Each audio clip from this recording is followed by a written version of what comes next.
Génération pressée des chrétiens. Témoignage. On m'a raconté le témoignage d'un homme de Dieu qui voulait être grand comme les autres pasteurs. Pourtant nous ne servons pas Dieu pour être grand, mais sous-servons Dieu pour accomplir la mission qu'il nous a donnée sur la terre.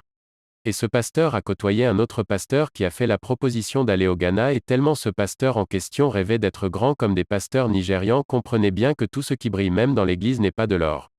Et ils sont allés dans un village au Ghana et sont allés voir un féticheur, alors quand ce féticheur vit l'homme en question, il lui dit je connais ton problème, tu veux être grand et le pasteur lui a dit oui, alors le féticheur lui dit, rentre dans cette chambre, il y a beaucoup de fruits, coupe un et envoie-moi et le pasteur rentre et voulait couper une banane et tout à coup il vit le visage de sa mère à travers la banane et réessaie une seconde fois et voit encore le visage de sa mère, alors ils sortirent voir le féticheur et lui demandent pourquoi le visage de sa mère apparaît sur les bananes, et le féticheur lui dire si tu veux être élevé tu dois couper la banane et sacrifier ta mère. Alors le pasteur le refusait de sacrifier sa mère, alors le féticheur lui dit va réfléchir et reviens me voir et surtout n'oublie pas que tu es déjà rentré dans mon sanctuaire. Et lorsque le pasteur est retourné dans son pays, quelque temps après il meurt brusquement.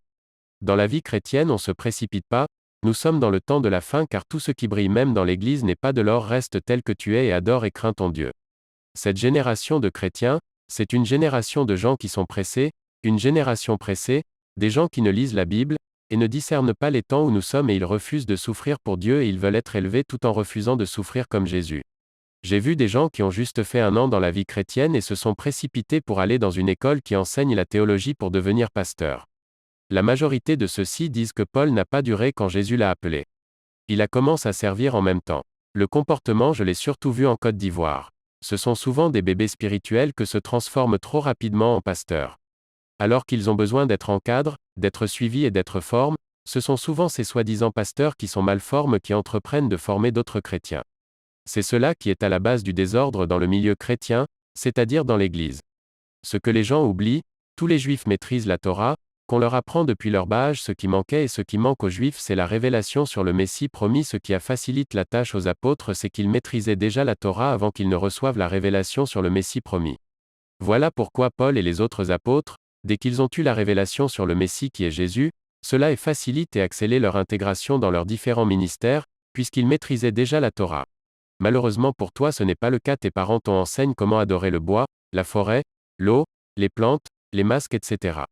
Voilà pourquoi tu dois apprendre beaucoup et longtemps la parole de Dieu pour être un pasteur, c'est un parcours. La théologie n'établit jamais un pasteur.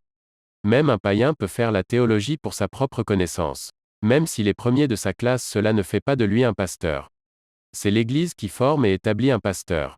C'est l'Église qui donne l'enseignement au pasteur et finalement l'établit selon les recommandations de Jésus. Voilà pourquoi les théologiens et Jésus ne s'entendaient pas dans la Bible. Les théologiens entendaient par là, les pharisiens ne s'entendaient pas avec Jésus.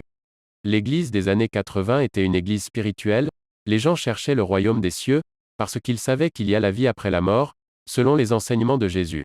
L'Église des années 2000. C'est une église de théologiens qui ne cherchent même pas les paradis et veulent être riches et vivre comme des païens. Ils n'ont même pas la crainte de Dieu. On les distrait dans l'enseignement de prospérité. Ils ne savent pas qu'il y a une vie après la mort et qu'il y a le jugement. Mon frère le diable est un menteur, après cette vie il y a une autre vie, et tu seras face avec le Créateur. Que dit la Bible, Ecclésiaste 12/1, jeune homme ou femme, réjouis-toi dans ta jeunesse, livre ton cœur à la joie pendant les jours de ta jeunesse, marche dans la voie de ton cœur et selon les regards de tes yeux, mais sache que pour tout cela Dieu t'appellera en jugement. Nous construisons des belles églises et grandes, mais la vie des fidèles sont très sales, plein des hypocrites dans l'église est devenue exactement comme au temps des pharisiens, avant les païens nous surnomment, parce que nos vies et nos comportements ressemblent à Jésus, à l'école chaque chrétien avait un surnom, pasteur, Jésus, moi-même mon pasteur CCNTELA, m'a surnommé Zélote, un nom que je n'ai jamais aimé aujourd'hui il y a la mort dans nos églises, au lieu de construire de grandes et de belles églises, chaque nos comportements, car Dieu n'a pas besoin de vos grandes et belles bâtiments, mais d'un peuple saint qui marche dans l'amour et la crainte de Dieu, car seule la quantité que Dieu veut, pas la foule ou la quantité Matthieu 23h27 dit. Malheur à vous, scribes et pharisiens hypocrites, parce que vous ressemblez à des sépulcres blanchis, qui paraissent beaux au dehors et qui, au dedans, sont pleins d'ornements de mort et de toute espèce d'impureté. Exactement l'état de l'église de 2000, église de théologiens, qui donne l'impression comme s'il y a le réveil, ils ont construit des grands bâtiments de l'église, ils sont de belles maisons, belles voitures ils habillent bien, mais ils ne communiquent pas la vie dans leur prédication. Ce n'est pas ce que tes fidèles crient amen et acclament pendant que tu prêches, que tu as un bon prédicateur, non ce sont des cris de distraction, car, ainsi parle, le Seigneur ne fait pas du bruit, Mais sa fait résonne et divise et elle change de vie et de comportement de fidèles. Ne te décourage ou abandonne pas la vie chrétienne à cause de comportement d'un pasteur, car la guerre qui se passe entre Dieu et le ténèbre ou Satan, c'est à cause de toi qu'il accepte Jésus, chacun se bat pour te gagner, c'est toi qui es au centre de cette guerre. Il faut que les féticheurs ou sorciers se déguisent à l'église comme de pasteurs ou prophètes, c'est normal parce que c'est biblique.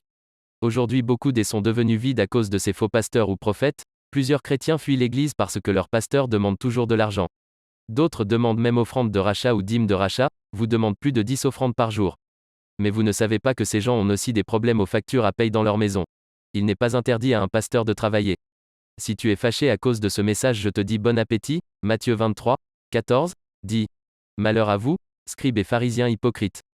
Parce que vous dévorez les maisons des veuves, et que vous faites pour l'apparence de longues prières, à cause de cela vous serez jugés plus sévèrement. Ces versets clairs, le jugement sera très sévèrement pour tous les pasteurs qui détruisent l'Église par leur comportement. Mon frère, toi qui dis que tous les pasteurs qui sont des faux. S'il y a des faux, ce qu'il y a aussi de vrais pasteurs, les vrais sont nombreux dans le monde. Ne te décourage pas toi qui m'écoutais, mon frère n'abandonne pas Jésus, je te demande pardon, tu es très précieux devant l'Éternel, devine que à cause de toi Jésus est mort. Bats-toi pour entrer au paradis, même tu es tombé dans l'adulateur, ou dans l'impudicité, ne te décourage pas, demande pardon à Dieu et lève-toi car Dieu pardonne. La vie chrétienne est une vie de haut et le bas. Devant toi il y a une couronne de vie. N'écoutez pas ceux qui te critiquent parce que tu as pêche, ni le mauvais comportement de pasteur. Car chacun sera jugé, même ton pasteur, même si tu vis de moments difficiles, ne te décourage pas, c'est pour un temps. Il y a des gens qui vivent la même situation que toi, voire même plus que toi, d'autres on abandonne et d'autres ont persévéré jusqu'à la fin, Dieu les accouronne quand tu acclames Élie et Paul, tu acclames leur parcours, ces gens ont eu le même problème que toi. Ils ont persévéré jusqu'à la fin de leur vie. Écoutez-moi bien, évitez d'acclamer un pasteur parce qu'il fait de miracles aux tombes les gens. Cherche plutôt à connaître son histoire ou son parcours, car seule son histoire ou parcours peut te confirmer si c'est un bon ou faux homme de Dieu. Plusieurs chrétiens croient que si un pasteur fait tomber les gens pendant le culte, que c'est un homme de miracle. Faux et faux, c'est la distraction. Les apôtres ne faisaient pas seulement tomber, mais on voyait le vrai résultat. J'ai vu en Côte d'Ivoire, c'est les mêmes personnes qui tombent dans chaque programme de prière. Tu peux être guéri ou béni pas Dieu, cela ne veut pas dire que tu es sauvé ou tu as la vie éternelle. La guérison est sur le plan physique. Le salut est sur le plan spirituel. Jésus a guéri plusieurs personnes, ces gens-là n'étaient pas sauvés, car on leur dit ta foi t'a guérir, ceux-là qui revenaient, il leur disait va ta foi t'a sauve. Cela explique clairement que, toi qui cherches la bénédiction ou la guérison, ce n'est pas mauvais de les chercher, mais seul le salut de ton âme Dieu veut. Arrête de courir derrière le miracle ou la bénédiction, cherche le salut de ton âme, car il y a la vie après la mort, fuis la distraction. Il y a un désordre total dans l'église en Côte d'Ivoire, la plupart des bébés spirituels sont devenus des pasteurs, quand tu les demandes ils prêtent toujours qu'ils sont le disciple de Kakou Séverine, demande-les quel message Kakou Séverine a prêché en Côte d'Ivoire. Il te dira Kakou Séverine a fait beaucoup de miracles. Personne ne peut t'expliquer le message que Kakou a prêché, alors dis-moi si on ne connaît pas son message, dis-moi, ses disciples vous prêchent quoi? Répondez-moi SVP. Ne cherche pas à connaître le miracle que l'homme de Dieu fait, cherche plutôt à connaître quel message cet homme prêche et son parcours, s'il ne prêche pas le salut ou prêche même message que les autres pasteurs, prophétise seulement la prédication de prospérité, ce que cet homme n'est pas un envoyé de Dieu, car Dieu ne peut pas envoyer un homme sans message et chaque envoyé de Dieu a un message différent des autres envoyés. Pose-toi cette question, pourquoi aujourd'hui presque tous les pasteurs prêchent le même message?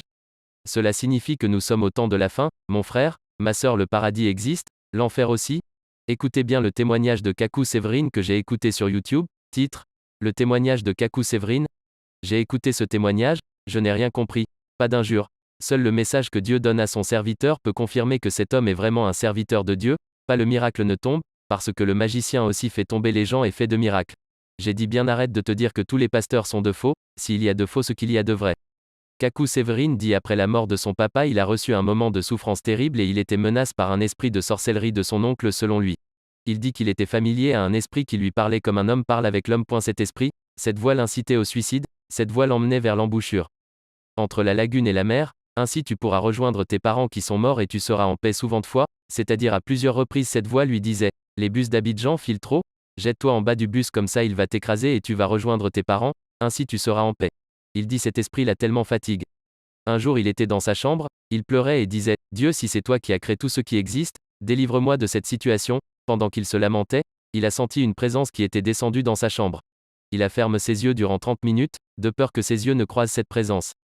30 minutes plus tard, il a senti que cette présence n'était plus là et il a ouvert ses yeux, il constata que l'esprit n'est plus là et fit une prière Je vous salue Marie, qu'il fit en désordre parce qu'il n'a mis ses pieds à l'église et il ne connaît pas Dieu, après avoir pris Dieu. Il a dormi et le lendemain matin à son réveil il n'a plus senti l'oppression de cet esprit qui le poussait au suicide, il se sentit libéré et dehors il a commencé à prier 10 fois par jour. 2 semaines après, il a pris la décision de suivre à sa cousine à l'église. À l'église on l'a fait accepter Jésus quelque temps après, pas années. Il est tombé malade. On l'a emmené à l'hôpital où il a été interne, il a vu une lumière dans la chambre qu'il occupa à l'hôpital, à son réveil on lui fit savoir que toutes les personnes qui étaient dans cette chambre avec lui sont mortes, il est le seul vivant. Le témoignage de Kaku Séverine sur sa conversion je l'ai écouté, mais je n'ai pas vu Jésus ni Dieu. Excusez-moi, je n'acclame pas quelqu'un parce qu'il fait des miracles ou fait tomber des gens. Je cherche à connaître son parcours avec Dieu et quel message il prêche. Chaque élévation a une histoire. Plusieurs faux pasteurs se cachent derrière les miracles, les prophéties et messages de prospérité. Ils devraient nous raconter leur parcours avec Dieu et comment Dieu les a élevés. Dieu n'envoie jamais un messager sans message. Kaku Séverine ne nous a pas expliqué qu'est-ce qui se passe entre l'esprit et lui et quel message l'esprit lui a délivré, ou donne. Pendant les 30 minutes qu'il a passées avec cet esprit, il ne faisait que des révélations et prophétiser. Il disait toujours Dieu m'a dit. La question que je me pose, est-ce la même qui lui parlait pendant sa souffrance qui s'est convertie en Dieu? Ou était-ce une autre voix? Étant païen, une voix lui communiquait avec lui. Kaku Séverine. Voici une autre question par rapport au témoignage que Kaku Séverine a rendu. Kaku Séverine est mort par accident et l'esprit qu'il évoquait dans son témoignage voulait le tuer par accident. Était ce esprit qui finalement a réussi à le tuer? Ou est-ce une coïncidence? Je n'ai pas dit que Kaku Séverin est un faux prophète, et je n'ai pas dit que c'est un bon prophète. Mais ce ne sont que des questions que je me pose et que je te pose aussi parce que je n'arrive pas à comprendre car je cherche une réponse. Ce n'est pas parce qu'un pasteur a prophétisé et que cela s'est accompli, que tu vas dire ou croire que c'est un homme de Dieu. Un féticheur peut prophétiser et cela peut s'accomplir, toutefois cela n'en fera pas un homme de Dieu. On doit examiner tout esprit pour voir ou attester que c'est Dieu selon la Bible ou Satan. Je vous le dis et je le répète, n'abandonnez pas Jésus à cause du désordre quoi se passe à l'église ou à cause du comportement d'un pasteur ou des pasteurs à l'église. Chacun rendra compte de ce qu'il fait devant Dieu ou ce qu'il a fait et cela devant Dieu lors du jugement dernier. Chacun vivra cela inévitablement. Il est 4 heures, bientôt il sera 5 heures et la cloche va sonner.